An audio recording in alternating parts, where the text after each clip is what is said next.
खंड का आखो कर्म केते पवन पानी वै संतर केते कान महेश केते बर में काढ़त कड़िया रूप रंग के वेश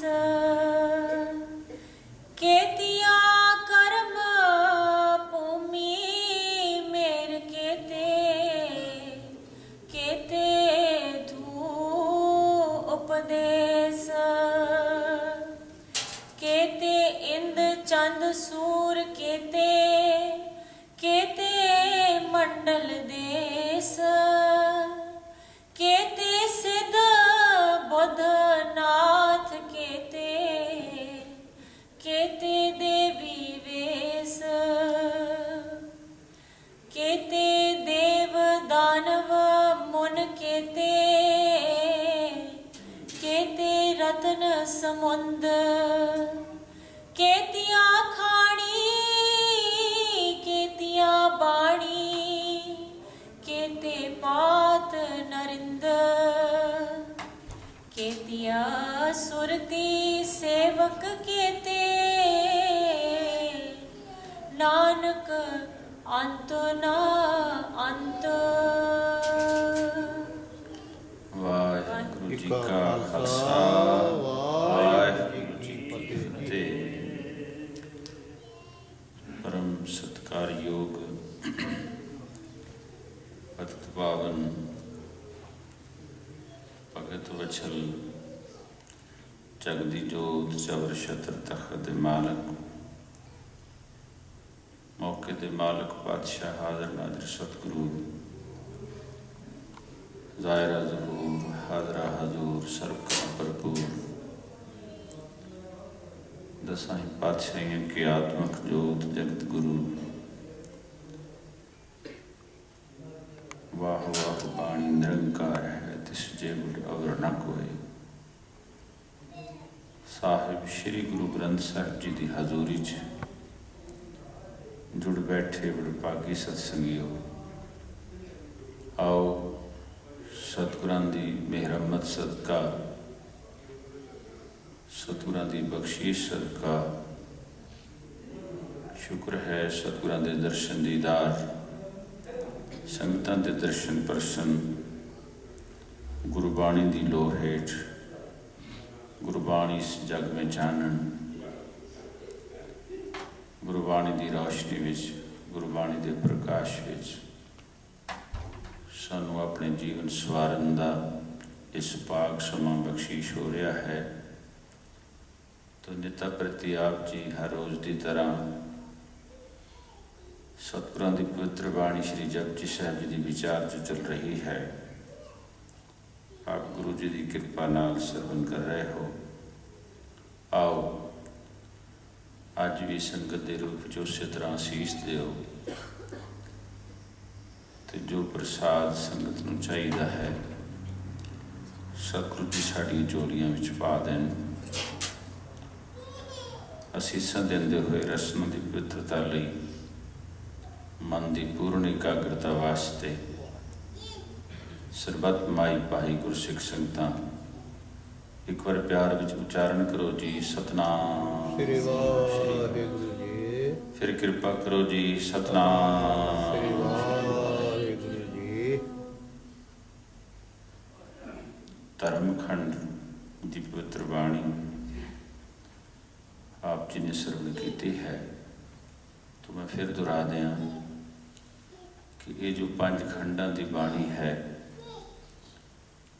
अध्यात्मिक तौर पर महापुरुषों ने ऐसा अनुभव किया है कि ये जीवन दियां 4 पड़ाव हैं 4 अवस्था हैं तो 5वीं मंजिल है। शुरुआत धर्म तो होएगी तो धर्म में जिसकी आत्मा प्रवेश करती जो धर्म कमाने का यतन करता है उसके लक्षण की हैं वो अंदरों की अनुभव करता है ਆਪ ਜੀ ਨੇ ਕੱਲ੍ਹ ਦੀ ਪੌੜੀ ਵਿੱਚ ਸਰਵਣ ਕੀਤਾ ਸੀ ਕਿ ਉਹਨੂੰ ਇਹ ਸਮਝ ਲੱਗਦੀ ਹੈ। ਇੱਕ ਬੇਨਤੀ ਮੈਂ ਫਿਰ ਦੁਹਰਾ ਦਿਆਂ ਕਿ ਬਹੁਤ ਸਾਰੇ ਸੰਸਾਰ ਵਿੱਚ ਐਸੇ ਲੋਕ ਪੈਦਾ ਹੁੰਦੇ, ਜੰਮਦੇ ਤੇ ਮਰ ਜਾਂਦੇ,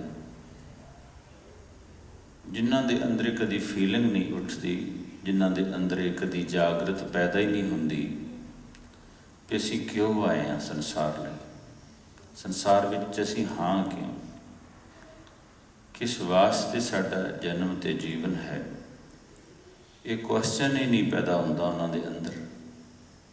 ਸਿਰਫ ਇੱਕ ਤਰ੍ਹਾਂ ਨਾਲ ਜੀ ਰਹੇ ਹੁੰਦੇ ਨੇ। ਅਤੇ ਮੈਂ ਬੜਾ ਹੈਰਾਨ ਹੁੰਦਾ, ਇਹ ਕਹਿੰਦਿਆਂ ਵੀ ਕਈ ਵਾਰ ਕੰਨਾਂ ਵਿੱਚ ਆਵਾਜ਼ਾਂ ਸੁਣੀਆਂ ਹਨ ਵੀ ਜੀ ਗਾਂ ਕਿਹੜਾ ਕਿਸੇ ਨੇ ਵੇਖਿਆ, ਖਾਓ ਪੀਓ ਲਓ ਆਨੰਦ ਮੌਜਾਂ ਕਰੋ, ਆ ਜਗ ਮਿੱਠਾ ਅਗਲਾ ਕਿੰਨੇ ਡਿੱਠਾ। ਐਸੀਆਂ ਉਦਾਹਰਨਾਂ ਦਿੰਦੇ ਆਉਂਦੇ ਤੇ ਆਪਣੇ ਢੰਗ ਨਾਲ ਜੀਵ ਕੇ ਦੁੱਖ ਸੁੱਖ ਭੋਗ ਕੇ ਚਲੇ ਜਾਣ।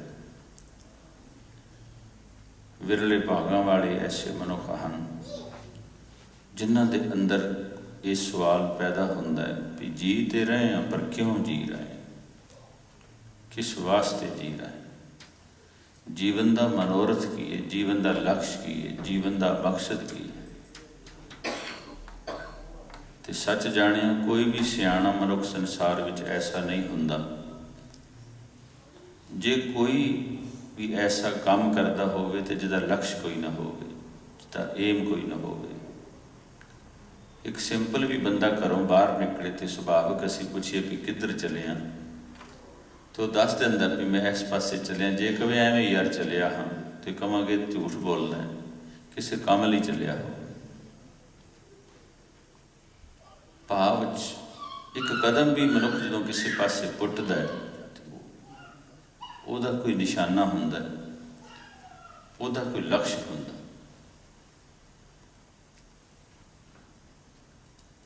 ਤੇ ਸਤਿਗੁਰੂ ਸੱਚੇ ਪਾਤਸ਼ਾਹ ਜੀ ਇਹ ਬਖਸ਼ੀਸ਼ ਕਰਦੇ ਹਨ ਕਿ ਜਿੰਨੀ ਦੇਰ ਤੱਕ ਮਨੁੱਖ ਨੂੰ ਆਪਣੇ ਲਕਸ਼ ਦਾ ਨਹੀਂ ਪਤਾ ਲੱਗਦਾ, ਆਪਣੇ ਨਿਸ਼ਾਨੇ ਦਾ ਨਹੀਂ ਪਤਾ ਲੱਗਦਾ, ਉਨੀ ਦੇਰ ਤੱਕ ਉਹਨੂੰ ਮੰਜ਼ਿਲ ਕਿਵੇਂ ਮਿਲ ਸਕਦੀ ਤੇ ਤੁਰੇਗਾ ਕਿਵੇਂ। ਤੋ ਧੰਨ ਹਨ ਉਹ ਜਗਿਆਸੂ ਵੀ, ਧੰਨ ਹਨ ਉਹ ਰੱਬ ਦੇ ਪਿਆਰੇ, ਮੰਜ਼ਿਲ ਤੇ ਪਹੁੰਚੇ ਜਾਂ ਨਹੀਂ ਪਹੁੰਚੇ, ਪਰ ਜਿਨ੍ਹਾਂ ਦੇ ਇਹ ਅੰਦਰ ਗੱਲ ਪੈਦਾ ਹੋ ਗਈ ਤੇ ਉਹ ਕਦਮ ਚੁੱਕਣ ਲੱਗ ਪਏ, ਉਸ ਪਾਸੇ ਤੁਰ ਪਏ ਨੇ ਵੀ ਸਾਡਾ ਮਕਸਦ ਜਿਹੜਾ ਹੈ ਜੀਉਣ ਦਾ ਉਹ ਨਿਰੰਕਾਰ ਦੀ ਪ੍ਰਾਪਤੀ। ਗੋਬਿੰਦ ਮਿਲਣ ਕੀ ਇਹ ਤੇਰੀ ਬਰੀਆ ਹੈ। ਇਹ ਜਿਨ੍ਹਾਂ ਦੇ ਅੰਦਰ ਜਗਿਆਸਾ ਪੈਦਾ ਹੋ ਗਈ, ਜਿਨ੍ਹਾਂ ਦੇ ਅੰਦਰ ਇਹ ਗੱਲ ਉੱਠ ਗਈ, ਤੇ ਫਿਰ ਉਹਨਾਂ ਦੇ ਅੰਦਰ ਇਹ ਖਿਆਲ ਪੈਦਾ ਹੁੰਦਾ ਹੈ ਵੀ ਮੈਂ ਧਰਮੀ ਬਣ ਕੇ ਜੀਵਾਂ।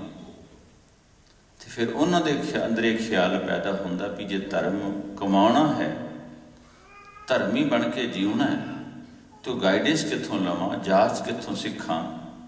ਤੇ ਫਿਰ ਉਹਦੇ ਅੰਦਰ ਗੁਰੂ ਦੀ ਲੋੜ ਮਹਿਸੂਸ ਹੁੰਦੀ ਵੀ ਮੈਨੂੰ ਕੋਈ ਗਾਈਡ ਚਾਹੀਦਾ, ਮੈਨੂੰ ਕੋਈ ਗੁਰੂ ਚਾਹੀਦਾ ਜਿਹੜਾ ਮੈਨੂੰ ਰਸਤਾ ਦਿਖਾਏ, ਜਿਹੜਾ ਮੈਨੂੰ ਮਾਰਗ ਦਰਸ਼ਨ ਕਰਵਾਵੇ ਵੀ ਜਿਸ ਰਸਤੇ 'ਤੇ ਧਰਮ ਦੇ ਰਸਤੇ 'ਤੇ ਮੈਂ ਚੱਲਣਾ ਹੈ ਉਹ ਹੈ ਕੀ।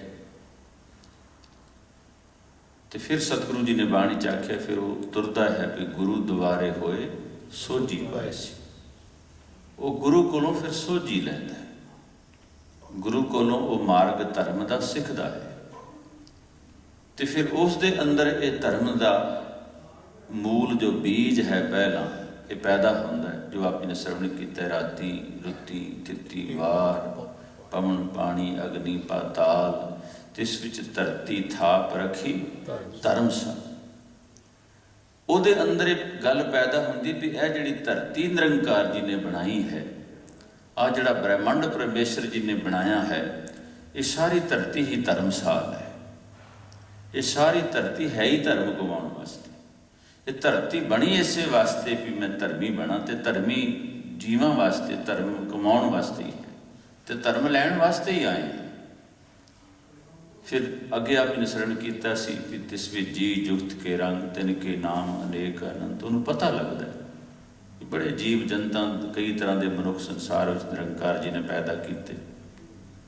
ਉਹਨੂੰ ਪਤਾ ਲੱਗਦਾ ਵੀ ਕਰਮੀ ਕਰਮੀ ਹੋਏ ਵਿਚਾਰ, ਸੱਚਾ ਆਪ ਸੱਚਾ ਦਰਬਾਰ। ਉਹਨੂੰ ਪਤਾ ਲੱਗਦਾ ਵੀ ਅੰਤ ਸੱਚ ਨਿਬੇੜਾ ਰਾਮ, ਵੀ ਸਭਨਾ ਕਾ ਦਰ ਲੇਖਾ ਹੋਵੇ, ਵੀ ਸਾਰਿਆਂ ਦਾ ਲੇਖਾ ਹੋਣਾ, ਸਾਰਿਆਂ ਦਾ ਹਿਸਾਬ ਕਿਤਾਬ ਹੋਣਾ, ਸਾਰਿਆਂ ਦੇ ਕਰਮਾਂ ਦੀ ਪੜਤਾਲ ਹੋਣੀ। ਉਹਨੂੰ ਪਤਾ ਲੱਗਦਾ ਕੱਚ ਪਕਾਈ ਉੱਥੇ ਪਾਏ, ਨਾਨਕ ਗਿਆ ਜਾਪੇ ਜਾਏ, ਧਰਮ ਖੰਡ ਕਹੇ ਹੋ ਧਰਮ। ਪਤਾ ਲੱਗਦਾ ਉਹਨੂੰ ਇਹ ਸੋਝੀ ਆਉਂਦੀ ਹੈ, ਉਹਨੂੰ ਇਹ ਸਮਝ ਆਉਂਦੀ ਹੈ। ਇਸ ਵਾਸਤੇ ਇਹ ਉਹਨੂੰ ਪਤਾ ਲੱਗਦਾ ਵੀ ਮੂਰਖਾ ਮਨਾ, ਇੱਥੇ ਤੂੰ ਜੋ ਮਰਜ਼ੀ ਕਰ ਤੇ ਜਿਵੇਂ ਮਰਜ਼ੀ ਜੀ, ਵੀ ਤੂੰ ਕੱਚਾ ਕਿ ਪੱਕਾ ਇਹ ਨਿਰੰਕਾਰ ਦੀ ਦਰਗਾਹ, ਨਿਰੰਕਾਰ ਦੇ ਸੱਚ ਦੇ ਦਰਬਾਰ ਵਿੱਚ ਜਾ ਕੇ ਤੈਨੂੰ ਪਤਾ ਲੱਗਣਾ ਹੈ। ਤੇ ਸਤਿਗੁਰੂ ਜੀ ਨੇ ਬੜਾ ਸਪਸ਼ਟ ਬਾਣੀ ਚ ਆਖਿਆ। ਤੇ ਫਿਰ ਮਹਾਰਾਜ ਕਹਿੰਦੇ ਜਦੋਂ ਪਰਖ ਹੋਏਗੀ ਨਾ, ਇਹ ਕੋਈ ਬਾਣੀ ਹੈ ਪਿਆਰੇ, ਕੋਈ ਐਵੇਂ ਲਿਖੀਆਂ ਗੱਲਾਂ ਨਹੀਂ। ਮਹਾਰਾਜ ਕਹਿੰਦੇ ਸਭਨਾ ਕਾ ਦਰ ਲੇਖਾ ਹੋਵੇ, ਸਭਨਾ ਕਾ ਕੱਚ ਪਕਾਈ ਉੱਥੇ ਪਾਏ, ਨਾਨਕ ਗਿਆ ਜਾਪੇ ਜਾਏ। ਸਭਨਾ ਕਾ ਦਰ ਲੇਖਾ ਹੋਵੇ ਆਖਿਆ, ਸਰ ਸਪਸ਼ਟ ਲਿਖਿਆ ਹੈ। ਤੇ ਗਰੀਬ ਨਵਾਜ ਪਾਤਸ਼ਾਹ ਇਹ ਵੀ ਕਹਿੰਦੇ ਨੇ ਵੀ ਉੱਥੇ ਸੱਚੋ ਹੀ ਸੱਚ ਨਿਬੜੇ। ਕਿੰਨਾ ਸਪਸ਼ਟ ਹੈ, ਉੱਥੇ ਸੱਚੋ ਹੀ ਸੱਚ ਨਿਬੜੇ, ਚੁਣ ਵਖ ਕੱਢੇ ਜਜਮਾਲਿਆ, ਥਾਂ ਨਾ ਪਾਇਨ ਕੂੜਿਆਰ ਮੂੰਹ ਕਾਲੇ, ਦੋਜਕ ਚਾਲਿਆ, ਤੇਰੇ ਨਾਮ ਨਾਏ ਰਤੇ ਸੇ ਜਿਣ ਗਏ, ਹਾਰ ਗਏ ਸੇ ਠੱਗਣ ਵਾਲਿਆ। ਕਿੰਨਾ ਸਿੱਧਾ ਸਪਸ਼ਟ ਉਪਦੇਸ਼ ਹੈ ਸਤਿਗੁਰਾਂ ਦਾ। ਮਹਾਰਾਜ ਕਹਿੰਦੇ ਜੇ ਠੱਗੀਆਂ ਮਾਰੀਆਂ, ਚੋਰੀਆਂ ਯਾਰੀਆਂ ਕੀਤੀਆਂ, ਹੇਰਾ ਫੇਰੀਆਂ ਸਾਰੀ ਜ਼ਿੰਦਗੀ ਕੀਤੀਆਂ, ਤੇ ਸੱਚੇ ਪਾਤਸ਼ਾਹ ਕਹਿੰਦੇ ਹਾਰ ਗਏ। ਤੇ ਮਹਾਰਾਜ ਕਹਿੰਦੇ ਜਿੱਤੇ ਕੌਣ? ਤੇ ਗਰੀਬ ਨਵਾਜ ਪਾਤਸ਼ਾਹ ਨੇ ਬਹੁਤ ਸਾਰੀਆਂ ਉਦਾਹਰਨਾਂ ਬਾਣੀ ਚ ਦਿੱਤੀਆਂ। ਅੰਤ ਸੱਚ ਨਿਬੇੜਾ ਰਾਮ। ਸੱਚੇ ਪਾਤਸ਼ਾਹ ਕਹਿੰਦੇ ਨੇ ਖਰੇ ਪਰਖ ਖਜ਼ਾਨੇ ਪਾਈਏ, ਖਰੇ ਪਰਖ ਖਜ਼ਾਨੇ ਪਾਈਏ, ਖੋਟੇ ਸੱਟੀਏ ਬਾਰ-ਬਾਰ। ਕਿੰਨੀਆਂ ਸਪਸ਼ਟ ਬਚਨ ਨੇ ਸਤਿਗੁਰਾਂ ਦੇ। ਮਹਾਰਾਜ ਕਹਿੰਦੇ ਨੇ ਭਈ ਖਰਿਆਂ ਨੂੰ ਥਾਂ ਹੈ, ਖੋਟਿਆਂ ਨੂੰ ਨਹੀਂ। ਪਰ ਉਦਾਸ ਨਾ ਹੋਇਓ, ਨਿਰਾਸ਼ ਨਾ ਹੋਇਓ। ਸਤਿਗੁਰੂ ਗਰੀਬ ਨਵਾਜ ਪਾਤਸ਼ਾਹ ਕਹਿੰਦੇ ਜੇ ਖੋਟ ਚੜ ਗਿਆ ਤੇਰੇ ਅੰਦਰ ਬਹੁਤ ਜ਼ਿਆਦਾ ਤੇ ਕੋਈ ਗੱਲ ਨਹੀਂ, ਗੁਰੂ ਸਮਰੱਥ ਹੈ, ਗੁਰੂ ਕੋਲ ਆ ਜਾ, ਸਤਿਗੁਰੂ ਖੋਟਿਓਂ ਖਰੇ ਕਰੇ। ਕਿੱਡੀ ਅਜੀਬ ਗੱਲ, ਕਿ ਖੋਟੇ ਨੂੰ ਥਾਂ ਨਹੀਂ ਉਹ ਮਿਲਣੀ, ਪਰ ਜੇ ਤੂੰ ਖੋਟਾ ਵੀ ਹੈ ਤੇ ਜੇ ਗੁਰੂ ਕੋਲ ਆ ਜਾਏਗਾ, ਗੁਰੂ ਤੈਨੂੰ ਖੋਟੇ ਨੂੰ ਖਰਾ ਕਰ ਦੇਗਾ, ਕੱਢ ਦੇਗਾ। ਸਤਿਗੁਰੂ ਤੇਰੇ ਤੇ ਬਖਸ਼ੀਸ਼ ਕਰ ਦੇਗਾ, ਸਤਿਗੁਰੂ ਤੇਰੇ ਤੇ ਰਹਿਮਤ ਕਰ ਦੇਗਾ। ਇਹ ਧਰਮੀ ਬੰਦੇ ਨੂੰ ਅੰਦਰ ਅਹਿਸਾਸ ਹੁੰਦਾ ਹੈ, ਧਰਮੀ ਬੰਦੇ ਦੇ ਅੰਦਰ ਇਹ ਗੱਲਾਂ, ਇਹ ਦਾਤਾਂ ਮਿਲਦੀਆਂ ਨੇ ਉਹਨੂੰ। ਤੇ ਫਿਰ ਸਾਧ ਸੰਗਤ ਜੀ, ਮੈਂ ਅਗਲੇ ਪਿਛਲੇ ਦਿਨਾਂ 'ਚ ਵੀ ਬੇਨਤੀ ਕਰਦਾ ਰਿਹਾ ਭਈ ਜਿੰਨਾ ਵੱਧ ਮਨੁੱਖ ਦੇ ਅੰਦਰ ਧਰਮ ਦਾ ਗਿਆਨ ਹੋਏਗਾ, ਸੱਚੀ ਗਿਆਨ ਹੋਏਗਾ, ਜਿੰਨਾ ਮਨੁੱਖ ਕੋਈ ਧਰਮ ਵਿੱਚ ਜ਼ਿਆਦਾ ਜਿਉਂਦਾ ਹੋਏਗਾ, ਉਹਨਾਂ ਉਹਦਾ ਹਿਰਦਾ ਵਿਸ਼ਾਲ ਮਾਈਂਡਡ ਹੋਏਗਾ। ਉਹ ਮਨੁੱਖ, ਉਹ ਸੰਕੀਰਨ ਉਹਦੀ ਸੋਚ ਨਹੀਂ ਹੋਏਗੀ, ਬੜਾ ਉਦਾਰ ਚਿੱਤ ਹੋਏਗਾ, ਬੜਾ ਵੱਡਾ ਉਹਦਾ ਜਿਗਰਾ ਹੋਏਗਾ, ਬੜਾ ਅੰਦਰੋਂ ਫਰਾਕ ਦਿਲ ਹੋਏਗਾ, ਉਹਦਾ ਵਿਸ਼ਾਲ ਹੋਏ ਤੇ ਹਿਰਦਾ ਹੋਏਗਾ, ਉਹਦੀ ਸੋਚ ਬੜੀ ਵਿਸ਼ਾਲ ਹੋਏਗੀ। ਉਹ ਤੇ ਜਿਵੇਂ ਸਤਿਗੁਰੂ ਸਭਨਾਂ ਦਾ ਭਲਾ ਮਨਾਏਂਦਾ ਹੈ। ਮਹਾਰਾਜ ਕਹਿੰਦੇ ਜਿਹੜੇ ਰੱਬ ਦੀ ਪ੍ਰੀਤ ਵਾਲੇ ਲੋਕ ਨੇ, ਰੱਬ ਦੀ ਪ੍ਰੀਤ ਵਾਲੇ ਧਰਮ ਵਿੱਚ ਜਿਉਣ ਵਾਲੇ ਮਨੁੱਖ ਨੇ ਨਾ, ਉਹਨਾਂ ਦਾ ਸੁਭਾਅ ਵੀ ਇੰਜ ਦਾ ਹੀ ਹੁੰਦਾ। ਹੋਰ ਧਿਆਨ ਦਿਓ ਜ਼ਰਾ, ਜੈਸਾ ਸੇਵੇ ਤੈਸਾ ਹੋਵੇ। ਜਿਹੋ ਜਿਹੀ ਦੀ ਸੇਵਾ ਕਰੋਗੇ, ਜਿਹੋ ਜਿਹੀ ਦੀ ਪੂਜਾ ਕਰੋਗੇ, ਜਿਹੋ ਜਿਹੀ ਦੀ ਆਰਾਧਨਾ ਕਰੋਗੇ, ਜਿਹੋ ਜਿਹੀ ਦੀ ਸੰਗਤ ਕਰੋਗੇ, ਸਪਸ਼ਟ ਗੁਰੂ ਜੀ ਨੇ ਆਖਿਆ ਵੈਸੀ ਰੰਗਤ ਤੁਹਾਨੂੰ ਚੜ ਜਾਏਗੀ। ਤੇ ਜੇ ਕੋਈ ਮਨੁੱਖ ਅਕਾਲ ਪੁਰਖ ਵਿੱਚ ਜੀਵੇਗਾ, ਅਕਾਲ ਪੁਰਖ ਦੀ ਪੂਜਾ ਕਰੇਗਾ, ਅਕਾਲ ਪੁਰਖ ਨੂੰ ਸਿਮਰੇਗਾ, ਅਕਾਲ ਪੁਰਖ ਨੂੰ ਧਿਆਏਗਾ, ਅਕਾਲ ਪੁਰਖ ਦੀ ਓਟ ਤੱਕੇਗਾ, ਅਕਾਲ ਪੁਰਖ ਦੇ ਸ਼ੁਕਰਾਨੇ ਵਿੱਚ ਜੀਵੇਗਾ, ਸੱਚ ਜਾਣਿਓ ਅਕਾਲ ਪੁਰਖ ਵਾਲੇ ਗੁਣ ਉਸ ਮਨੁੱਖ ਵਿੱਚ ਆਉਂਦੇ ਜਾਣਗੇ। ਅਕਾਲ ਪੁਰਖ ਵਾਲੇ ਮਾਰੀ ਨੇ ਬਾਣੀ ਜਾ ਕੇ ਸੱਚੇ ਪਾਤਸ਼ਾਹ ਨੇ ਕਿਹਾ ਵੀ ਉਹ ਅਕਾਲ ਪੁਰਖ ਨਿਰਭਉ ਹੈ, ਨਿਰਵੈਰ ਹੈ, ਨਿਰਛਲ ਹੈ, ਨਿਰਕਪਟ ਹੈ, ਨਿਰਦੋਖ ਹੈ। ਤੇ ਇਹ ਨਿਸ਼ਾਨੀਆਂ ਉਸ ਰੱਬ ਦੇ ਪਿਆਰਿਆਂ ਵਿੱਚੋਂ ਵੇਖੀਆਂ ਜਾ ਸਕਦੀਆਂ। ਰੱਬ ਦੇ ਪਿਆਰੇ ਵੀ ਨਿਰਭਉ ਜਪੈ ਸਗਲ ਭਉ ਮਿਟੈ। ਉਹ ਵੀ ਨਿਰਭਉ ਹੁੰਦੇ, ਨਿਰਛਲ ਹੁੰਦੇ, ਨਿਰਦੋਖ ਹੁੰਦੇ, ਨਿਰਵੈਰ ਹੁੰਦੇ। ਸਤਿਗੁਰੂ ਸਭਨਾਂ ਦਾ ਭਲਾ ਮਨਾਏਂਦਾ, ਉਹ ਵੀ ਸਭ ਦਾ ਭਲਾ ਕਰਦੇ ਤੇ ਸੋਚਦੇ। ਉਹਨਾਂ ਦਾ ਹਰ ਕਦਮ ਆਪਣੇ ਲਈ ਨਹੀਂ, ਕੇਵਲ ਦੂਜਿਆਂ ਦੇ ਭਲੇ ਵਾਸਤੇ ਹੁੰਦਾ। ਇਹ ਨਿਸ਼ਾਨੀਆਂ ਹਨ।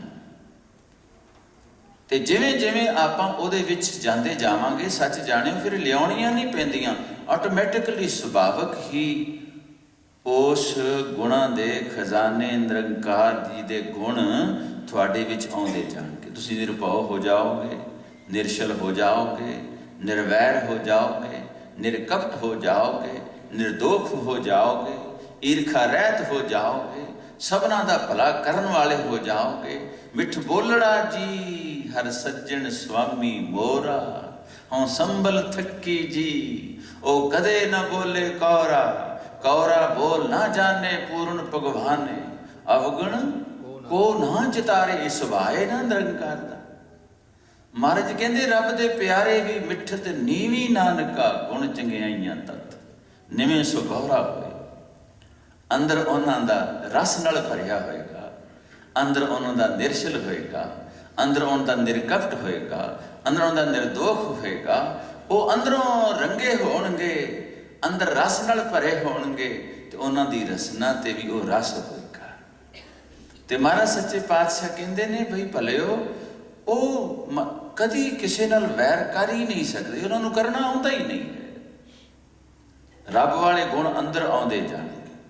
ਉਹ ਤੇ ਬਾਬਾ ਫਰੀਦ ਜੀ ਦੇ ਬਚਨਾਂ ਮੁਤਾਬਕ ਉਹਨਾਂ ਦੀ ਭਾਵਨਾ, ਜੇ ਉਹਨਾਂ ਨਾਲ ਕੋਈ ਬੁਰਾ ਵੀ ਕਰਦੇ ਤੇ ਉਹਦੇ ਲਈ ਵੀ ਅਰਦਾਸ ਉੱਠੇਗੀ, ਦਾਤਾ ਬਾਬੇ ਫਰੀਦ ਵਾਲੀ ਵੀ ਮਹਾਰਾਜ ਇਹਦਾ ਵੀ ਭਲਾ ਹੋਵੇ, ਇਹਦਾ ਵੀ ਭਲਾ ਕਰੋ, ਫਰੀਦਾ ਬੁਰੇ ਦਾ ਭਲਾ ਕਰ। ਗੁੱਸਾ ਮਨ ਨਾ ਹਟਾਏ, ਦੇਹੀ ਰੋਗ ਨਾ ਲੱਗਈ ਪੱਲੇ ਸਭ ਕਿਛ ਪਾਏ। ਉਹ ਮੈਨੂੰ ਯਾਦ ਹੈ, ਬੰਬੇ ਇੱਕ ਘਟਨਾ ਦੀ ਗੱਲ ਮੈਨੂੰ ਭੁੱਲਦੀ ਨਹੀਂ, ਬਹੁਤ ਦੇਰ ਹੋਈ, 25 ਸਾਲ ਹੋ ਗਏ। ਦਾਸ ਉੱਥੇ ਕਥਾ ਲਈ ਗੁਰੂ ਨਾਨਕ ਸਾਹਿਬ ਜੀ ਦੇ ਗੁਰਪੁਰਬ ਤੇ ਹਰ ਸਾਲ ਗੁਰੂ ਕੀਆਂ ਸੰਗਤਾਂ ਉੱਥੇ ਯਾਦ ਕਰਦੀਆਂ ਸਨ ਤੇ ਜਾਂਦਾ ਰਹਿੰਦਾ ਸੀ। ਇੱਕ ਬੀਬਾ ਜੀ ਉਹਨਾਂ ਨੇ ਘਰ ਬੁਲਾਇਆ ਕੋਈ ਲੰਗਰ ਪਾਣੀ ਵਾਸਤੇ, ਤੇ ਮੈਨੂੰ ਯਾਦ ਹੈ ਵੀ ਵਿੱਚ ਹੀ ਉਹਦੀ ਦਰਾਣੀ ਰਹਿੰਦੀ ਸੀ ਨਾਲ ਹੀ। ਤੇ ਮੈਂ ਸੁਭਾਵਕ ਆਪਣੇ ਸੁਭਾਅ ਮੁਤਾਬਕ ਉਸ ਬੀਬੀ ਨੇ ਦੂਰੋਂ ਹੀ ਦਾਸ ਨੂੰ ਚਲੋ ਫਤਿਹ ਬੁਲਾਈ, ਕੋਲ ਨਹੀਂ ਆਈ, ਤੇ ਮੈਨੂੰ ਲੱਗਾ ਭਈ ਇਹ ਹੈ ਤੇ ਦਰਾਣੀ ਜਠਾਣੀ ਲੱਗਦੀਆਂ। ਪੁੱਛ ਲਿਆ ਮੈਂ ਵੱਡੀ ਨੂੰ, ਕਹਿੰਦੀ ਜੀ ਹਾਂ ਮੇਰੀ ਦਰਾਣੀ ਹੈ। ਤੇ ਮੈਂ ਕਿਹਾ ਬੀਬਾ ਉਹਨੂੰ ਵੀ ਬੁਲਾ ਲਓ। ਕਹਿਣ ਲੱਗੀ ਜੀ ਹੈ ਤੇ ਮੇਰੀ ਦਰਾਣੀ,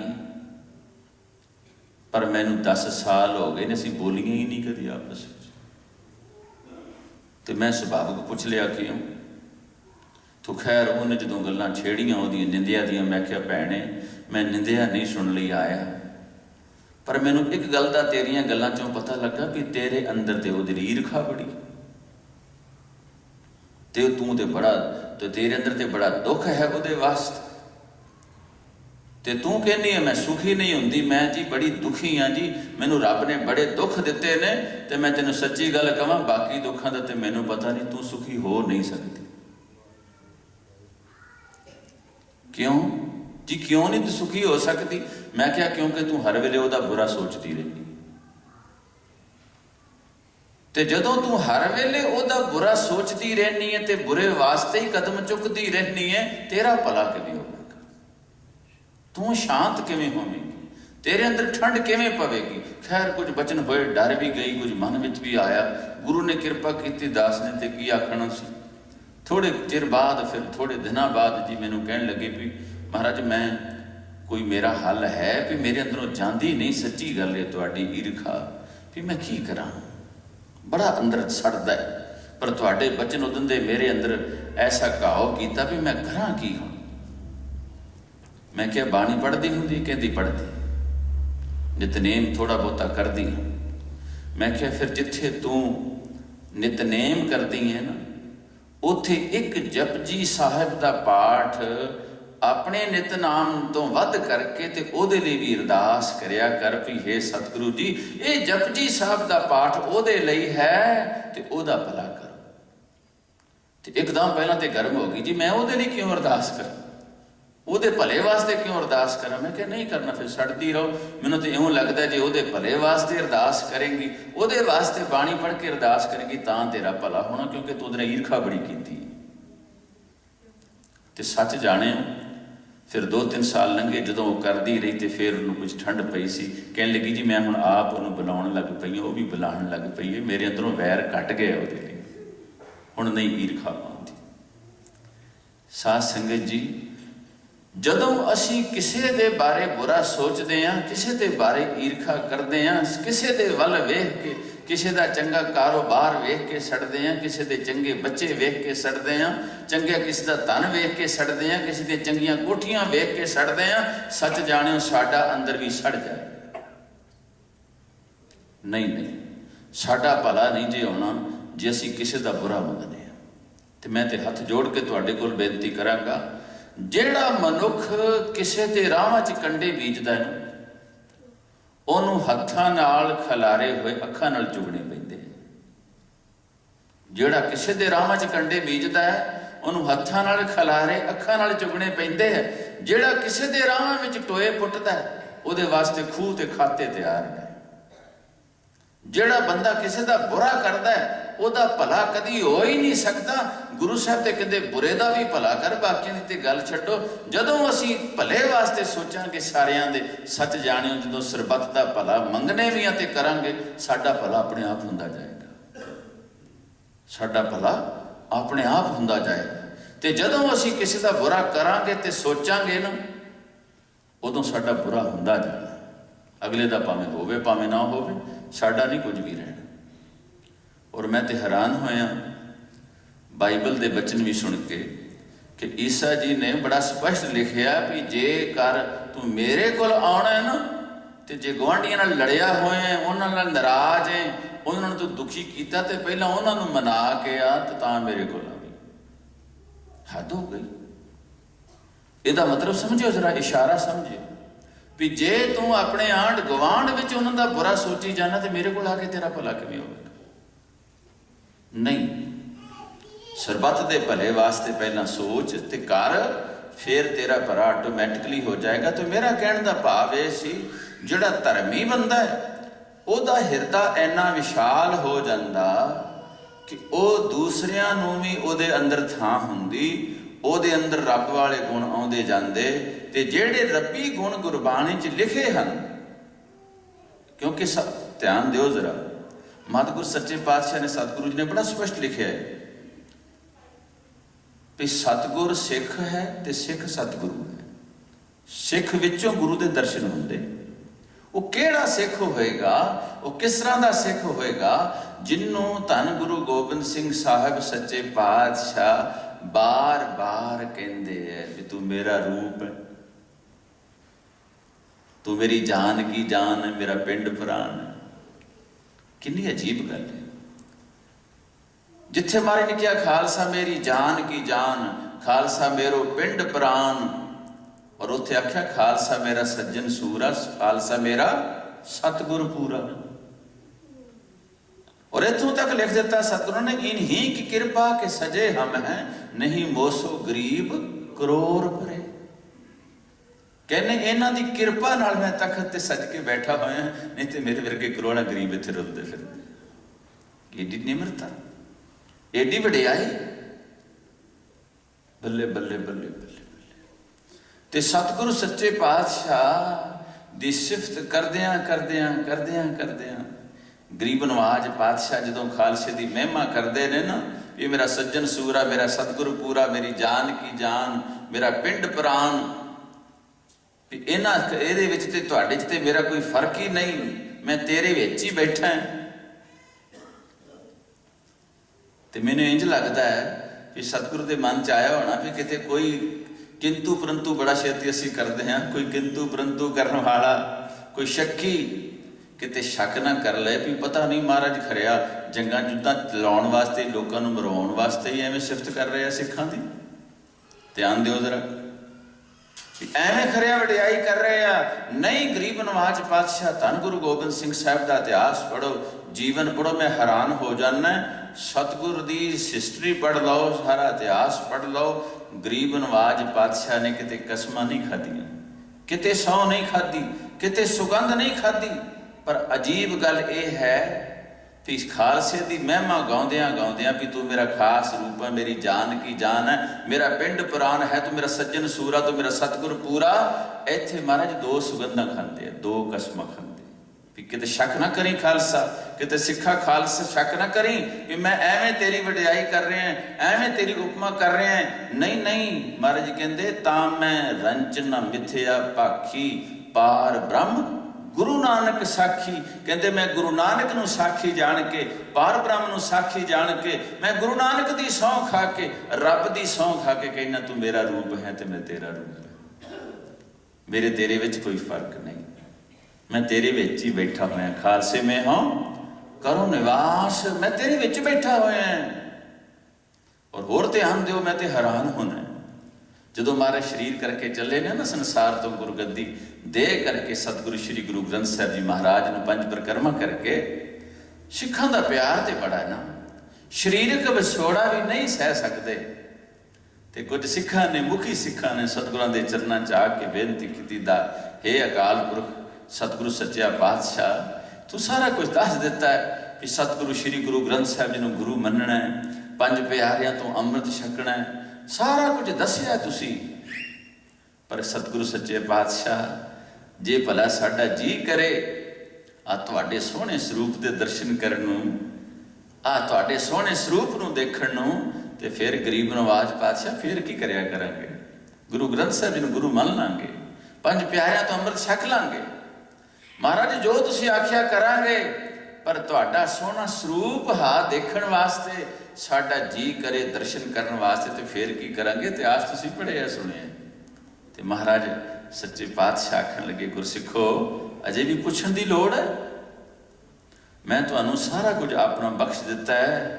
अज गुरु नानक दे सिखा तेरा जी करदा है ना गुरु गोबिंद सिंह साहिब गुरु नानक साहिब दे दर्शन करन लई, ते इंज करी भई रब दे प्यार विच जीवी, बाणी पढ़ी, ते फिर बई साबत सुर रह के, दस्तारा सजा के, नितनेम करके, सतगुरां दे दर्शन करके, जदों तू सोहना स्वरूप अपना शीशे विच, जदों गुरु के पंज प्यारे जिहड़े हन, किते पंज प्यारे गुरु के सिख तेनू मिल जाण, उन्हां दे तेनू दर्शन हो जाण, समझ नहीं गुरु गोबिंद सिंह साहिब दे दर्शन होए।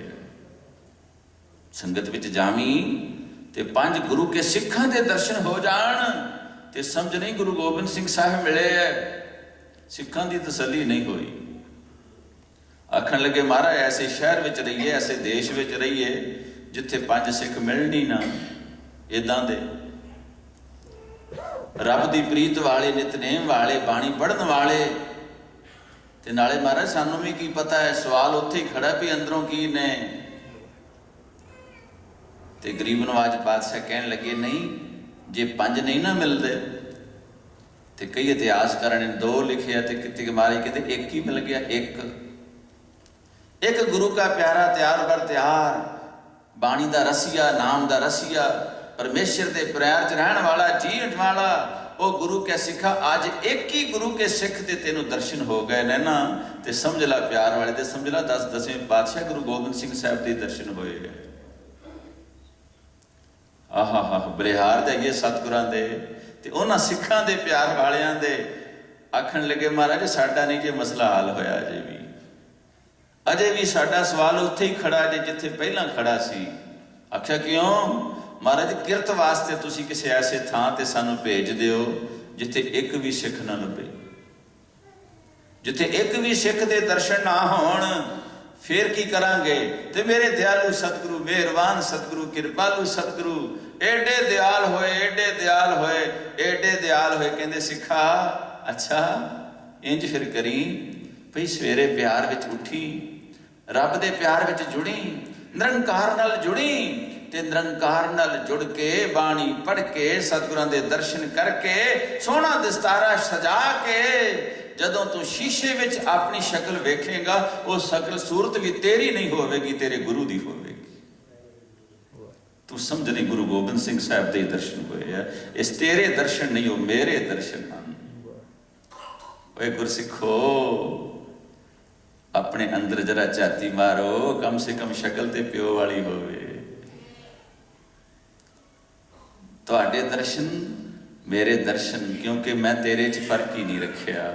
मैं तेरे विच बैठा होया, मैं तेरे विच हाँ, तेरा मेरा फर्क ही कोई नहीं। पर वो आत्म रसी खालसा जिन्होंने गुरु साहब ने अंदरों बाहरों रंग बख्शे है, धर्मी सिख है, ते सच्चे पातशाह कहते वो विशाल है बड़ा, भाई वह हिरदा बड़ा विशाल है। ते सतगुरु सच्चे पातशाह कहते तेरे दर्शन ही मेरे दर्शन ने। गुरसिखो आओ गरीब नवाज पातशाह के चरणों च बैठे हैं। धर्म दी लक्षण की ने, धर्म दियां निशानियां की ने। असी किन्ने कंजस्टड हो गए, किन्ने तंग हो गए हाँ। अज ते सिख नूं सिख नहीं कोल बिठा के राजी, हद हो गई। सिक्खी का कित्थे प्यार गया, कित्थे वो प्रीत गई गुरसिखां वाली साडे अंदरों। ਇਹਦਾ मतलब असी अंदरों रब दे प्यार नालों टुट गए।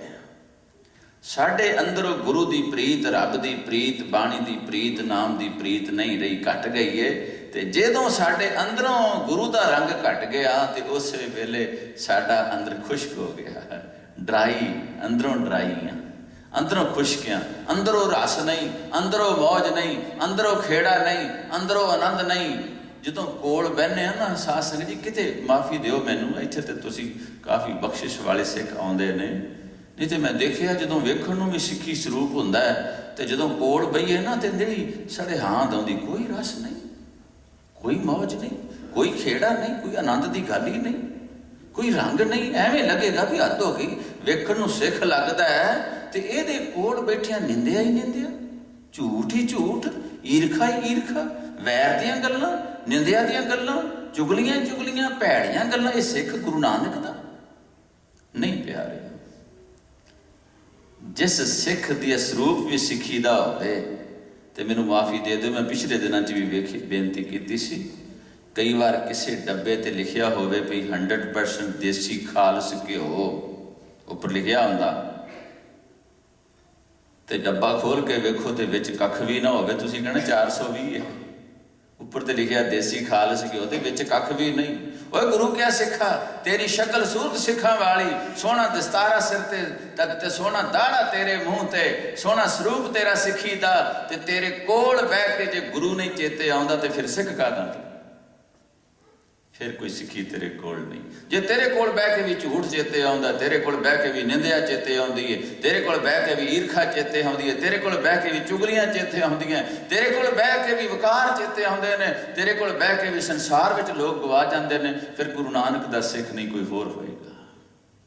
ਤੇ ਮੈਂ ਤੇ ਹੱਥ ਜੋੜ ਕੇ ਗੁਰੂ ਕੇ ਬੱਚਿਓ ਸਾਰਿਆਂ ਨੂੰ ਬੇਨਤੀ ਕਰਾਂਗਾ, ਹੱਥ ਜੋੜ ਕੇ, ਇਹ ਗੁਰੂ ਨਾਨਕ ਦਾ ਘਰ ਜੇ, ਤੇ ਗੁਰੂ ਨਾਨਕ ਦੇ ਘਰ ਦੇ ਅੰਦਰ ਕੋਈ ਭਲੇਖੇ ਨਾਲ ਵੀ, ਭਲੇਖੇ ਨਾਲ ਮੈਂ ਕਹਿ ਰਿਹਾ, ਭਲੇਖੇ ਨਾਲ ਵੀ ਬਾਹਰੋਂ ਆ ਕੇ ਕਦਮ ਰੱਖਦੇ ਭਲੇਖੇ ਨਾਲ, ਤੇ ਤੁਹਾਨੂੰ ਮਿਲ ਪਏ ਨਾ, ਤੇ ਇੰਨਾ ਪ੍ਰੀਤ, ਇੰਨਾ ਸਤਿਕਾਰ, ਇੰਨਾ ਪਿਆਰ, ਇੰਨਾ ਉਹਦੀ ਖਿੱਚ ਕਰੋ ਭਈ ਉਹ ਆਸ਼ ਕਰ ਉੱਠੇ, ਤੇ ਗੁਰੂ ਕਿਰਪਾ ਕਰੇ ਗੁਰੂ ਨਾਨਕ ਦੇ ਦਰ ਜੋਗਾ ਹੀ ਰਹਿ ਜਾਵੇ।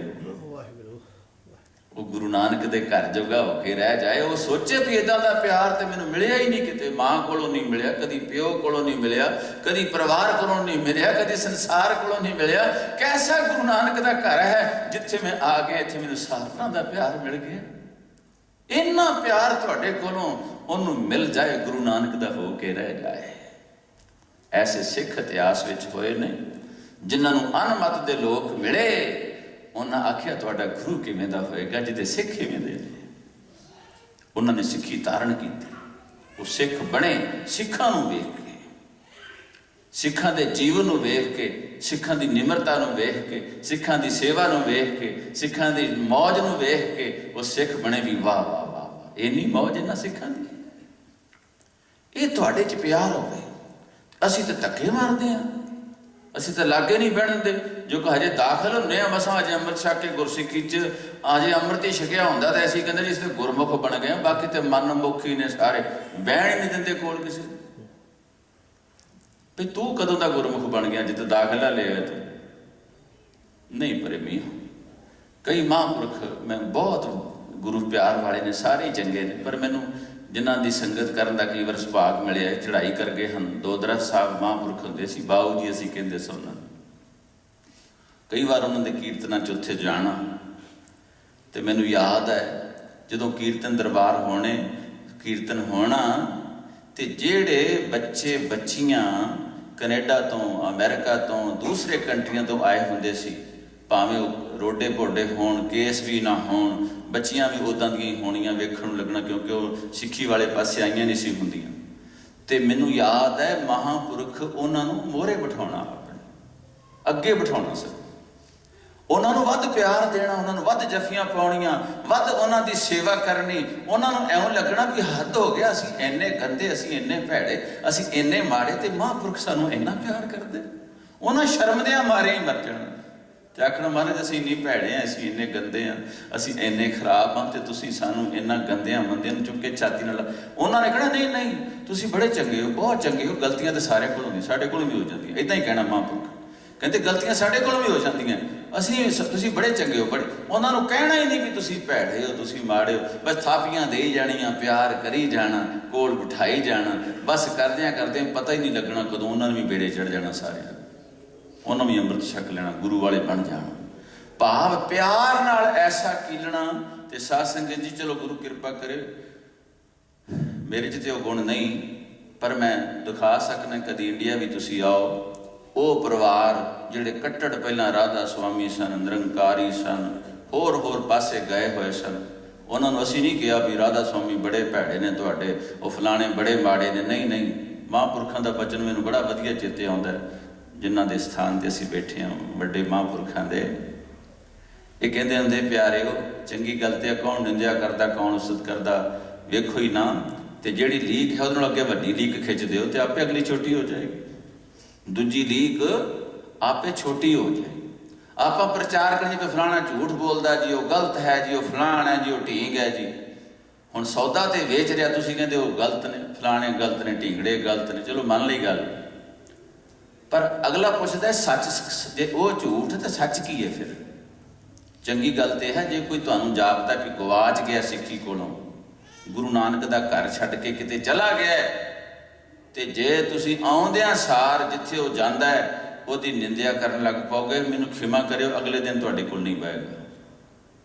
ਜੇ ਤੁਸੀਂ ਉਹਨਾਂ ਜਿੱਥੇ ਉਹ ਜਾਂਦੇ ਨੇ ਨਾ, ਉਹਨਾਂ ਦੀ ਨਿੰਦਿਆ ਕਰਨ ਲੱਗ ਪਏ, ਮੁੜ ਕੇ ਨਹੀਂ ਜੇ ਤੁਹਾਡੇ ਕੋਲ ਆਉਣਾ ਉਹਨੇ ਕਹਿਣਾ ਨਹੀਂ, ਉਹ ਤਾਂ ਮੇਰੇ ਗੁਰੂ ਦੀ ਨਿੰਦਿਆ ਕਰਦੇ ਨੇ।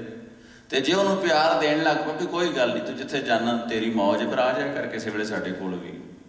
ਜਦੋਂ ਤੁਹਾਡੇ ਕੋਲ ਬਹਿਣ ਲੱਗ ਪਏਗਾ, ਗੁਰੂ ਦੀਆਂ ਗੱਲਾਂ ਸੁਣਨ ਲੱਗ ਪਏਗਾ, ਸ੍ਰੀ ਗੁਰੂ ਗ੍ਰੰਥ ਸਾਹਿਬ ਜੀ ਦੀ ਬਾਣੀ ਦਾ ਸੱਚੀ ਉਹਨੂੰ ਪਿਆਰ ਪੈ ਜਾਏਗਾ, ਉਹ ਆਪੇ ਕਹਿਣ ਲੱਗ ਪਏਗਾ ਮੈਂ ਗਲਤ ਥਾਂ ਤੇ ਚਲਾ ਗਿਆ, ਵਾਪਸ ਆ ਜਾਏਗਾ।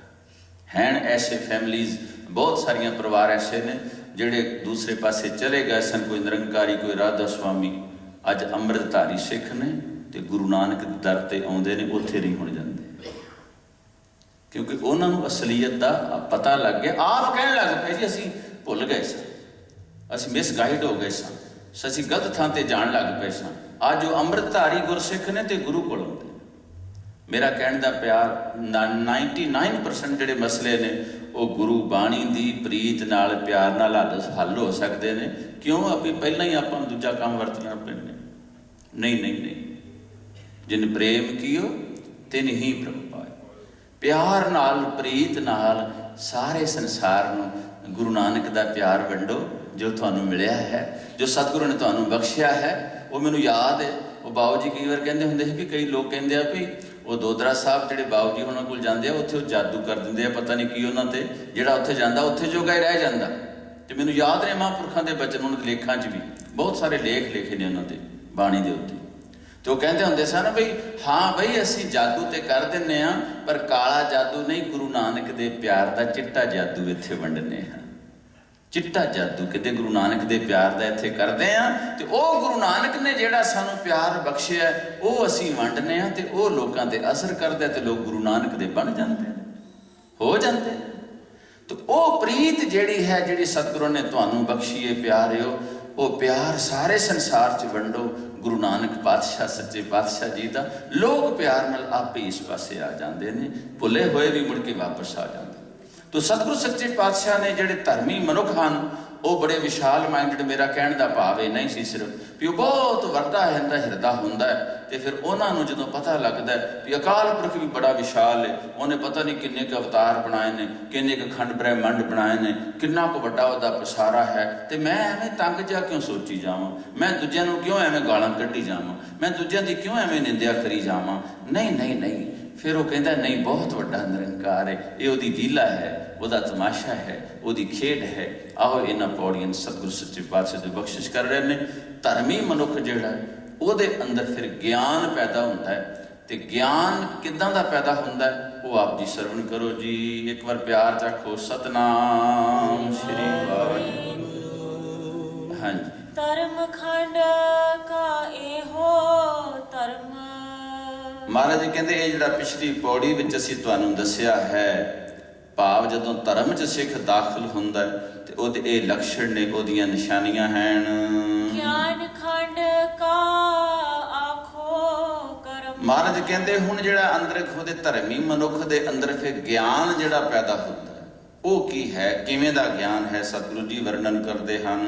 ਕੇਤੇ ਪਵਨ ਪਾਣੀ ਵੈ ਸੰਤਰ, ਕੇਤੇ ਕਾਨ ਮਹੇਸ਼। ਸਾਧ ਸੰਗਤ ਜੀ ਧਿਆਨ ਦਿਓ, ਅੱਜ ਸਾਇੰਸ ਵੀ ਸਿੱਧ ਕਰ ਰਹੀ ਹੈ ਵੀ ਪਵਨ, ਆਪਾਂ ਕਈ ਵਾਰ ਜਦੋਂ ਬਦਲਦਾ ਨਾ ਮੌਸਮ, ਜਾਂ ਇੱਕ ਥਾਂ ਤੋਂ ਦੂਸਰੀ ਥਾਂ ਤੇ ਚੇਂਜ ਕਰਨੇ ਆ, ਤੇ ਬੰਦਾ ਕਈ ਵਾਰ ਢਿੱਲਾ ਮੱਠਾ ਹੋ ਜਾਏ, ਬਿਮਾਰ ਹੋ ਜਾਏ, ਕਹਿੰਦੇ ਕੋਈ ਹਵਾ ਪਾਣੀ ਦਾ ਫਰਕ ਪੈ ਗਿਆ, ਹਵਾ ਪਾਣੀ ਬਦਲ ਗਿਆ।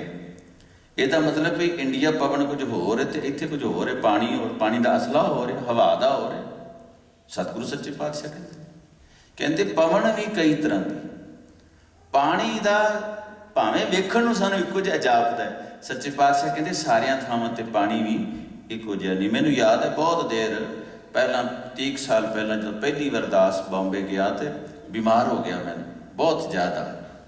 ਉਹ ਖੈਰ ਜਦੋਂ ਡਾਕਟਰ ਕੋਲ ਗਿਆ, ਬੁਖਾਰ ਨਾ ਲੱਥੇ, ਤੂੰ ਡਾਕਟਰ ਸਿਆਣਾ ਸੀ, ਮੈਨੂੰ ਕਹਿੰਦਾ ਗਿਆਨੀ ਜੀ ਤੁਸੀਂ ਪਹਿਲੀ ਵਾਰ ਬੰਬੇ ਆਏ ਹੋ? ਮੈਂ ਕਿਹਾ ਹਾਂ ਪਹਿਲੀ ਵਾਰ ਆਏ। ਉਹ ਕਹਿੰਦੇ ਜੀ ਹੁਣ ਜਾਂ ਲੱਥਣਾ ਨਹੀਂ, ਕੋਈ ਟਾਈਮ ਲੱਗਣਾ, ਥੋੜਾ 10-15 ਦਿਨ ਲੱਗ ਜਾਣਗੇ, ਜਾਂ ਫਿਰ ਹੁਣ ਵਾਪਸ ਜੇ ਤੁਸੀਂ ਪੰਜਾਬ ਜਾਣਾ ਤੇ ਦਿੱਲੀੋਂ ਜਾਂਦਿਆਂ ਗਾਂ ਉਸ ਵੇਲੇ ਲੱਥ ਜਾਣਾ ਬੁਖਾਰ। ਮੈਂ ਕਿਹਾ ਹੱਦ ਹੋ ਗਈ, ਇਹ ਕੀ ਗੱਲ ਹੈ? ਉਹ ਕਹਿੰਦੇ ਤੁਸੀਂ ਆਉਂਦਿਆਂ ਸਾਰ ਜ਼ਿਆਦਾ ਠੰਡਾ ਪਾਣੀ ਇੱਥੇ ਪੀਂਦੇ ਰਹੇ, ਆਉਂਦਿਆਂ ਸਾਰ ਨਿੰਬੂ ਦਾ ਪਾਣੀ ਲੈਣਾ ਸੀ, ਜਾਂ ਕੋਲਡ ਡਰਿੰਕ ਕੋਈ ਲੈਣਾ ਸੀ, ਜਾਂ ਫਿਰ ਚਾਹ ਜ਼ਿਆਦਾ ਲੈਣੀ ਸੀ ਦੂਸਰਾ, ਇਸ ਕਰਕੇ ਥੋੜਾ ਜਿਹਾ ਇਹ ਪਵਨ ਪਾਣੀ ਦਾ ਫਰਕ ਪੈ ਜਾਂਦਾ, ਸਮੁੰਦਰੀ ਪਾਣੀ ਇੱਦਾਂ ਦਾ ਇਹ ਉਹ। ਤਾਂ ਮੈਂ ਹੈਰਾਨ ਹੋਇਆ ਵੀ ਹੱਦ ਹੋ ਗਈ।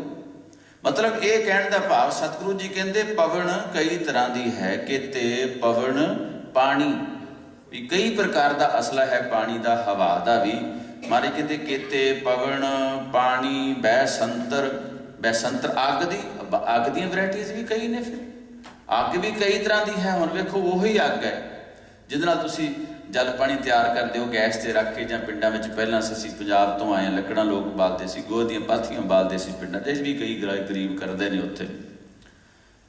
ਤੋਂ ਇਹ ਉਹ ਆ ਜਿਹੜੀ ਸਾਡੇ ਅੰਦਰ ਅੱਗ ਹੈ, ਜਠਰ ਅਗਨ ਜਿਹਨੂੰ ਕਹਿੰਦੇ, ਉਹ ਆ ਜਿਹੜਾ ਅਸੀਂ ਭੋਜਨ ਛਕਨੇ ਉਹਨੂੰ ਪਚਾਉਂਦੀ। ਜੇ ਉਹ ਘਟ ਜਾਏ ਤੇ ਭੋਜਨ ਨਹੀਂ ਪਚਦਾ, ਜੇ ਵੱਧ ਜਾਏ ਤੇ ਛੇਤੀ ਪਚ ਜਾਂਦਾ। ਜੇ ਜ਼ਿਆਦਾ ਅੱਗ ਵੱਧ ਜਾਏ ਸਰੀਰ ਵਿੱਚ, ਟੈਂਪਰੇਚਰ ਥੋੜਾ ਜਿਹਾ ਵੀ, ਤੇ ਬੰਦਾ ਕਹਿੰਦਾ ਮੈਨੂੰ ਬੁਖਾਰ ਹੋ ਗਿਆ, ਅੱਗ ਵੱਧ ਗਈ ਸਰੀਰ 'ਚ। ਮਹਾਰਾਜ ਜੀ ਕਹਿੰਦੇ ਅਗਨ ਵੀ ਕਈ ਪ੍ਰਕਾਰ ਦੀ ਹੈ, ਪਾਣੀ ਵੀ ਕਈ ਪ੍ਰਕਾਰ ਦਾ, ਹਵਾ ਵੀ ਕਈ ਪ੍ਰਕਾਰ ਦੀ। ਕਿਤੇ ਪਵਨ ਪਾਣੀ ਬੈ ਸੰਤਰ, ਕਿਤੇ ਕਾਨ ਮਹੇਸ਼, ਕਿਤੇ ਕਾਨ ਕ੍ਰਿਸ਼ਨ ਭਗਵਾਨ ਜੀ ਵਰਗੇ ਅਵਤਾਰ। ਮਹਾਰਾਜ ਸੱਚੇ ਪਾਤਸ਼ਾਹ ਕਹਿੰਦੇ ਨੇ ਇਹ ਜਿਹੜੇ ਦੇਵਤੇ ਵੀ ਹੋਏ ਨੇ, ਤੇ ਉਹ ਵੀ ਕਹਿੰਦੇ ਨੇ ਇਹ ਪਤਾ ਨਹੀਂ ਕਿੰਨੇ ਕੁ ਹੋਏ ਆ ਸੰਸਾਰ 'ਚ। ਮਹਾਰਾਜ ਤਾਂ 10ਵੇਂ ਪਾਤਸ਼ਾਹ ਜੀ ਨੇ ਬਾਣੀ 'ਚ ਲਿਖਿਆ, ਇੱਕ शिव भय एक गए, रामचंद्र कृष्ण के अवतार भी अनेक हैं। ਮਹਾਰਾਜ ਕਹਿੰਦੇ ਨੇ शिव जी वर्गे, कृष्ण जी वर्गे, राम जी वर्गे ਜਿਹੜੇ ਅਵਤਾਰ ਨੇ, ਪਤਾ ਨਹੀਂ ਕਿੰਨੇ ਕੁ ਆਏ ਤੇ ਸੰਸਾਰ ਤੋਂ ਚਲੇ ਗਏ। ਇਹ ਗਿਆਨ ਹੈ। ਔਰ ਹੋਰ ਮੈਂ ਧਿਆਨ ਦਿਆਂ, ਕੁਝ ਗਿਆਨ ਹੁੰਦਾ ਅਖਰੀ, ਪਰ ਇੱਥੇ ਕਈ ਮਹਾਂਪੁਰਖਾਂ ਨੇ ਇਹਦੇ ਅਰਥ ਕੀਤੇ ਹੈ ਵੀ ਇਹ ਜਿਹੜੀਆਂ ਅਵਸਥਾ ਹਨ ਖੰਡਾਂ ਦੀਆਂ, ਉਹਨਾਂ ਨੇ ਇਸ ਤਰ੍ਹਾਂ ਨਾਲ ਵੀ ਜੋੜਿਆ ਹੈ ਵੀ ਇਹ ਉਹ ਗਿਆਨ ਹੈ ਜਿੱਥੇ, ਜਿਹਨੂੰ ਮਹਾਰਾਜ ਸੱਚੇ ਪਾਤਸ਼ਾਹ ਬ੍ਰਹਮ ਗਿਆਨ ਕਹਿੰਦੇ। ਬ੍ਰਹਮ ਗਿਆਨ ਦਾ ਭਾਵ ਜਿੱਥੇ ਆਤਮਾ ਏਡੀ ਉੱਚੀ ਹੋ ਜਾਂਦੀ ਵੀ ਉਹ ਦੇਖਣ ਡਈ ਹੈ ਸਾਰਾ ਕੁਝ, ਉਹ ਦੇਖ ਕੇ ਆਖ ਰਹੀ। ਖੈਰ ਇਹ ਤੇ ਵੱਡੀ ਗੱਲ ਹੈ ਸਾਡੇ ਲਈ, ਅਸੀਂ ਤਾਂ ਅਰਥ ਕਰਨ ਵਾਲੇ ਅੱਖਰਾਂ ਦੇ ਹੀ ਹਾਂ। ਤੋ ਕਹਿਣ ਦਾ ਭਾਵ ਹੈ ਵਿਸ਼ਾਲ ਮਾਈਂਡਡ ਸਿੱਖ ਹੋ ਜਾਂਦਾ ਹੈ ਵੀ ਅਵਤਾਰ ਜਿਹੜੇ ਨੇ ਉਹ ਕਈ ਨੇ, ਹਵਾ ਕਈ ਤਰ੍ਹਾਂ ਦੀ ਹੈ, ਪਾਣੀ ਕਈ ਤਰ੍ਹਾਂ ਦਾ ਹੈ। ਤੇ ਜੇ ਕੋਈ ਅੰਦਰ ਬ੍ਰਹਮ ਗਿਆਨੀ ਮਹਾਂਪੁਰਖ ਸੰਪੂਰਨ ਜਿਹੜਾ ਅੰਦਰੋਂ ਇਹ ਸਾਰਾ ਕੁਝ ਵੇਖ ਰਿਹਾ ਹੋਵੇ, ਜਿਹਨੂੰ ਦਿਖਾਈ ਦੇ ਰਿਹਾ ਹੋਵੇ, ਉਹ ਤੇ ਵੱਡੀ ਗੱਲ ਹੈ, ਬਹੁਤ ਵੱਡੀ ਗੱਲ ਹੈ। ਗਰੀਬ ਨੂੰ ਅੱਜ ਪਾਤਸ਼ਾਹ ਕਹਿੰਦੇ ਨੇ ਫਿਰ ਉਹਨਾਂ ਨੂੰ ਪਤਾ ਲੱਗ ਜਾਂਦਾ ਵੀ ਇੱਦਾਂ ਦੇ ਅਵਤਾਰ ਵੀ ਕਈ ਹਨ। ਕੀਤੇ ਬਰਮੇ ਘਾੜਤ ਘੜੀਐ ਰੂਪ ਰੰਗ ਕੇ ਵੇਸ। ਮਹਾਰਾਜ ਕਹਿੰਦੇ ਬ੍ਰਹਮਾ ਉਹਨਾਂ ਨੂੰ ਪਤਾ ਲੱਗ ਜਾਂਦਾ ਵੀ ਇੱਕ ਜਿਹੜੀ ਸਾਡਾ ਇਹ ਬ੍ਰਹਿਮੰਡ ਹੈ ਇਹਦਾ ਬ੍ਰਹਮਾ ਇੱਕ ਹੈ, ਪਰ ਉੱਦਾਂ ਪਤਾ ਨਹੀਂ ਕਿੰਨੀਆਂ ਕੁ ਧਰਤੀਆਂ ਤੇ ਕਿੰਨੇ ਕੁ ਬ੍ਰਹਮਾ ਹਨ। ਮਹਾਰਾਜ ਕਹਿੰਦੇ ਐਸਾ ਗਿਆਨ ਮਿਲ ਜਾਂਦਾ। ਕੀਤਿਆ ਕਰਮ ਭੂਮੀ ਮੇਰ ਕੀਤੇ ਤੂੰ ਉਪਦੇਸ਼। ਮਹਾਰਾਜ ਕਹਿੰਦੇ ਨੇ ਇਹ ਭੂਮੀਆਂ ਧਰਤੀਆਂ ਭਾਵ ਪਤਾ ਨਹੀਂ ਕਿੰਨੀਆਂ ਕਨ ਇਹੋ ਜੀਆਂ ਹੋਰ ਕੀਤੀਆਂ ਕਰਮ ਭੂਮੀ ਮੇਰ ਪਹਾੜ ਪਤਾ ਨਹੀਂ ਕਿੰਨੇ ਕਿੰਨੇ ਵੱਡੇ ਵੱਡੇ ਕਿੱਥੇ ਕਿੱਥੇ ਹਨ ਤੇ ਗੁਰੂ ਸਾਹਿਬ ਜਾਣਦੇ ਹਨ। ਮਹਾਰਾਜ ਕਹਿੰਦੇ ਨੇ ਕੀਤੇ ਤੂੰ ਉਪਦੇਸ਼। ਧਰੂ ਜੀ ਵਰਗੇ ਭਗਤ ਵੀ ਤੇ ਉਹਨਾਂ ਨੂੰ ਉਪਦੇਸ਼ ਕਰਨ ਵਾਲੇ ਗੁਰੂ ਜੀ ਵੀ ਜਿਹੜੇ ਹਨ ਉਹ ਪਤਾ ਨਹੀਂ ਕਿਤਨੇ ਕੁ ਸੰਸਾਰ ਵਿੱਚ ਹੋਏ ਹਨ। ਕੀਤੇ ਇੰਦ ਚੰਦ ਸੂਰ ਕੀਤੇ ਮੰਡਲ ਦੇਸ। ਮਹਾਰਾਜ ਕਹਿੰਦੇ ਇੰਦਰ ਵਰਗੇ ਪਤਾ ਨਹੀਂ ਕਿੰਨੇ ਕਿੰਨੇ ਸੂਰਜ ਪਤਾ ਨਹੀਂ ਕਿੰਨੇ ਕੁ ਹਨ। ਕੀਤੇ ਇੰਦ ਚੰਦ ਚੰਦਰਮਾ ਪਤਾ ਨਹੀਂ ਕਿੰਨੇ ਕੁ ਹਨ। ਸੂਰ ਕੀਤੇ ਮੰਡਲ ਦੇਸ਼ ਪਤਾ ਨਹੀਂ ਕਿਤਨੇ ਕੁ ਮੰਡਲ ਹਨ, ਕਿਤਨੀਆਂ ਕੁ ਧਰਤੀਆਂ ਹਨ, ਕਿੰਨੇ ਕੁ ਦੇਸ਼ ਹਨ। ਸਾਨੂੰ ਤਾਂ ਜਿਹੜੇ ਨਕਸ਼ੇ ਤੇ ਇੱਥੇ ਦਿਖਾਈ ਜਾਂਦੇ ਉਹੀ ਨੇ ਨਾ। ਹੁਣ ਪਤਾ ਨਹੀਂ ਕਿੱਥੇ ਕਿੱਥੇ ਮਹਾਰਾਜ ਨੇ ਕਿੰਨੀਆਂ ਕੁ ਪੁਰੀਆਂ ਹਨ। ਸਾਨੂੰ ਤੇ ਚਲੋ ਨਹੀਂ ਪਤਾ, ਪਰ ਆਮ ਤੌਰ ਤੇ ਭਗਤਾਂ ਨੇ ਬਾਣੀ ਜਿਹਨੂੰ ਵੀ ਜਿਹੜਾ ਧਰੂ ਤਾਰਾ ਜਿਹਨੂੰ ਅਸੀਂ ਕਹਿੰਦੇ ਧਰੂ ਮੰਡਲ, ਇਹ ਧਰੂ ਦੀ ਪੁਰੀ ਹੈ। ਹੁਣ ਇਸਦਾ ਹੋਰ ਕੋਈ ਬ੍ਰਹਮਪੁਰੀ ਹੈ, ਕੋਈ ਸ਼ਿਵਪੁਰੀ ਹੈ, ਕੋਈ ਇੰਦਰਪੁਰੀ ਹੈ, ਕੋਈ ਧਰਮਰਾਜ ਦੀ ਪੁਰੀ ਹੈ। ਸਾਰਾ ਮਾਰੀ ਕਹਿੰਦੇ ਸਾਰੀਆਂ ਪੁਰੀਆਂ ਸਾਰੇ ਸਥਾਨ ਹੈ ਕੋਈ ਐਸੇ ਜਿੱਥੇ ਜਿੱਥੇ ਸਾਰੇ ਟਿਕੇ ਹੋਏ ਹੈ। ਕੋਈ ਕਹਿੰਦੇ ਵੀ ਇੰਦਰ ਦੇ ਜਿੱਥੇ ਇੰਦਰ ਦੇਵਤਾ ਉੱਥੇ ਇਦਾਂ ਦਾ ਸਥਾਨ ਹੈ। ਖੈਰ ਰਹੋ ਵਿਚਾਰ। ਕਹਿਣ ਦਾ ਭਾਵ ਹੈ ਇਹ ਬੇਅੰਤਤਾ ਐਸੀ ਨਿਰੰਕਾਰ ਦੀ ਹੈ, ਇਹ ਅੰਦਰੋਂ ਗਿਆਨ ਨਿਰੰਕਾਰ ਜੀ ਦਿੰਦੇ ਹਨ। ਕੀਤੇ ਸਿੱਧ ਬੁੱਧ ਨਾਥ ਕੀਤੇ ਦੇਵੀ ਵੇਸ। ਮਹਾਰਾਜ ਕਹਿੰਦੇ ਨੇ ਸਿੱਧ ਜਿਹੜੇ ਮਹਾਰਾਜ ਦੇ ਕੋਲ ਵੀ ਆਏ ਸੀ ਸ਼ਕਤੀਆਂ ਲੈ ਕਰਕੇ, ਸਤਿਗੁਰੂ ਜੀ ਕਹਿੰਦੇ ਉਦਾਂ ਦੇ ਸਿੱਧ ਪਤਾ ਨਹੀਂ ਕਿਤਨੇ ਕਹਨ।